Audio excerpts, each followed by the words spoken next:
Okay, this is going to be a contest entry for Octavian 300's reptile care video contest. And I'm going to be entering my Cuban Night Anole or Cuban Anole Miguel, who is right there and who hates the camera, so we're not going to see a lot of him.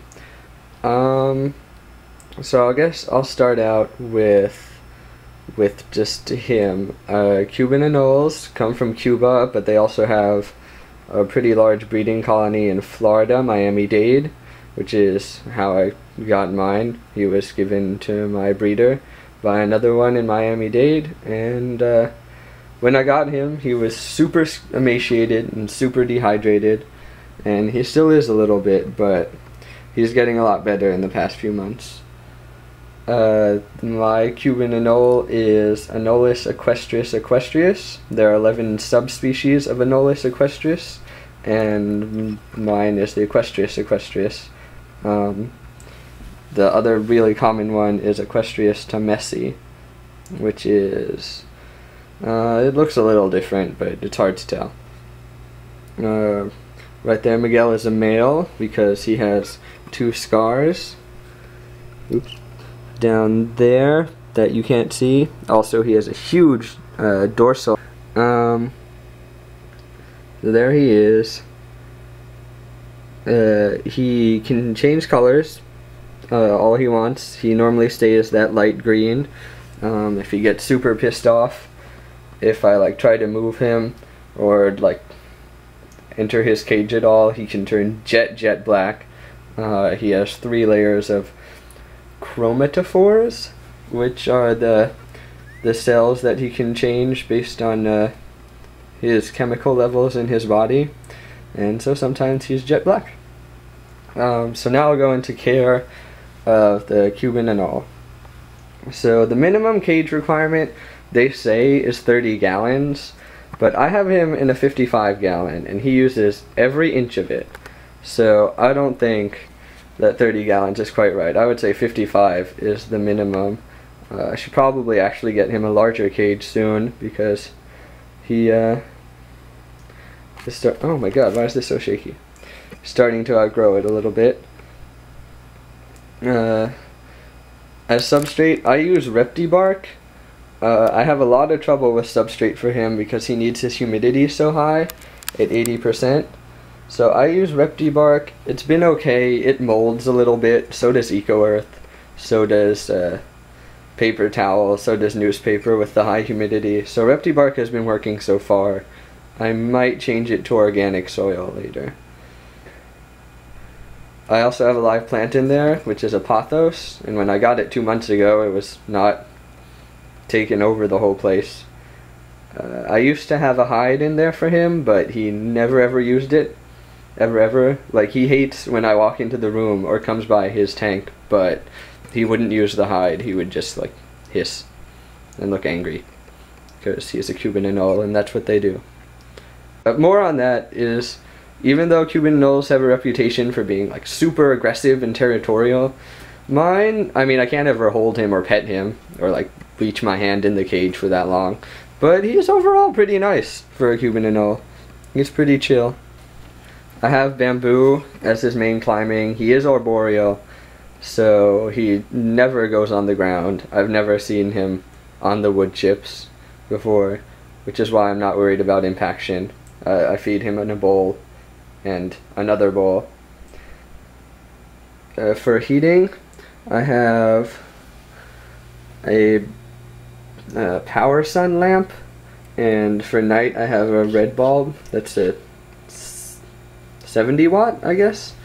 The idea is I need to get his basking temperature, his basking spot up to 90, which is right there, and the whole tank at around 80 to 85 at all times. So it takes some heat to get this 55 up that much. My house is pretty cold. He has 5% UVB, which is what's recommended for them over on this side, and this part is screen top, and that part is aquarium cover. I don't know. Move on to food. So Cuban Anoles can eat a ton of food. In the wild, they eat when they're full grown like he is, he's at least 2 years old because he reached 15 inches, which is his max. Although he still sheds, which means he's still growing in one direction. It might be fat-wise. They can eat pinky mice, other small lizards, feeder fish, mashed fruit, crickets, any feeder insect that can fit between his eyes, really. Moths. That's what a normal Cuban Anole eats. My Cuban Anole, I've tried every single feeder. Dubia roaches, crickets, lobster roaches, mealworms, superworms, silkworms, moths, pinky mice, just everything, and he will not eat any of it. He will eat superworms as his staple, mealworms sometimes, occasionally, not even that. He likes to eat, but he's very picky. And then to up his protein intake, feed him 20 gut-loaded crickets or 4 or 5 adult dubia roaches every week on Sunday, and that seems to do okay. I've tried to give him mashed fruit before. Any sort of fruit, he won't take it. They can eat blueberries, strawberries. Some people have a lot of luck with that. I do not. About him, he has claws and nuptial pads, so he can climb the glass all he wants, or also the bamboo. He's great at climbing. He normally goes around the bamboo. He isn't so active. Sometimes he'll put on like a territorial display if one of the cats walks by, and he'll run across and he'll flare his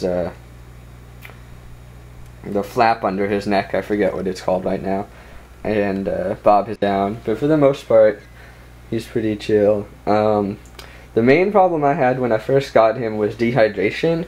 He won't drink from a bowl, like any bowl. I tried a bowl on the ground. I tried a raised bowl, which is still in there, and it's a margarita glass.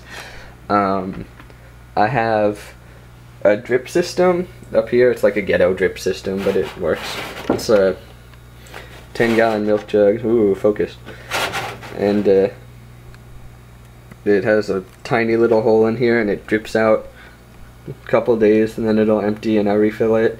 He'll drink from that sometimes, but for the most part, I take this bottle, spray bottle, and I just like spray. I'm sorry. Spray him in there. He'll. Oops. Here, let's focus that. Yeah. I'll just spray him, and oops, sorry. This is hard to do one-handed. And he'll lick it off the wall or his face. And it also helps with his shed. He seems to be in a constant state of shed. There'll be like once a month he'll shed all of his skin and he'll eat it. But otherwise, like, I'll notice it's not stuck shed because he normally gets it all off. It's just little pieces of him will still be shedding in the interim. I don't know about other Cuban Anoles, but that's what Miguel does. Oh. Okay, well, this is my first try at this video. I'll see how editing works for me. And yeah, that is my contest entry. Hope I win. Thank you.